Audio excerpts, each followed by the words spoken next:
I rise today in support of this rule and the underlying bill. The underlying legislation assures that all American taxpayers will never again be forced to pay hundreds of millions of dollars because of this administration's politically motivated risky bets. H.R. 6213 draws on the lessons learned from the failed Department of Energy loan guarantee program, which invested $535 million into a solar energy company named Solyndra. Only Solyndra went bankrupt, leaving hard-working Americans with a check for over $500 million. Solyndra has become synonymous with the Obama administration's reckless spending programs that have done nothing to create the jobs our country so desperately needs, nor those that had been promised by the President of the United States and the Democratic Party. Despite warnings that the company was unsustainable and would surely fail, the administration was blinded by their political agenda and committed over $500 million in taxpayer dollars to a privately held company. In fact, during a 2011 restructuring of the loan, the administration placed private investors ahead of taxpayers when it came to reimbursement in the event of bankruptcy. Given these practices, it's no wonder that our current president has created budget deficits in excess of $1 trillion each year he has served as president.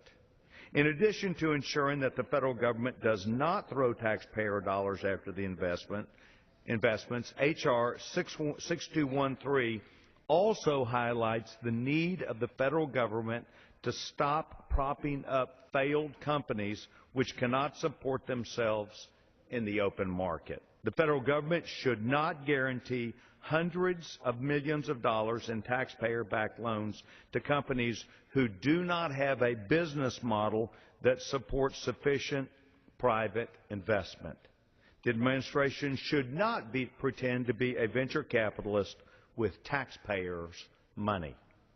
In testimony before the Rules Committee yesterday, Congressman Ed Whitfield, Chairman of the Commerce Committee's Subcommittee on Energy, testified that the DOE loan guarantee programs spent $15 billion but only created 1,175 jobs. That means that each job created cost taxpayers $12.8 million.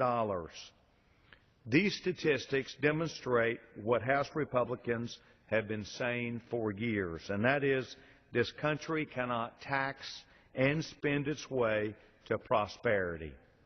Instead, we must encourage the free enterprise system by preventing overregulation and promoting pro-growth policies, including tax policies that do not push jobs overseas, that create a better free enterprise system, that create not just jobs but also careers for Americans. And they should be designed to incentivize private investment, what is known, Mr. Speaker, as the free enterprise system. Ultimately, the No More Solyndras Act puts an end to an ineffective government program.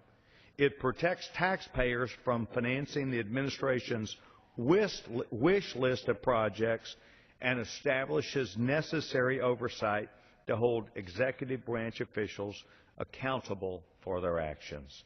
I encourage my colleagues to vote yes on the rule and yes on the underlying bill, and I reserve the balance of my time. The gentleman reserves the balance of his time.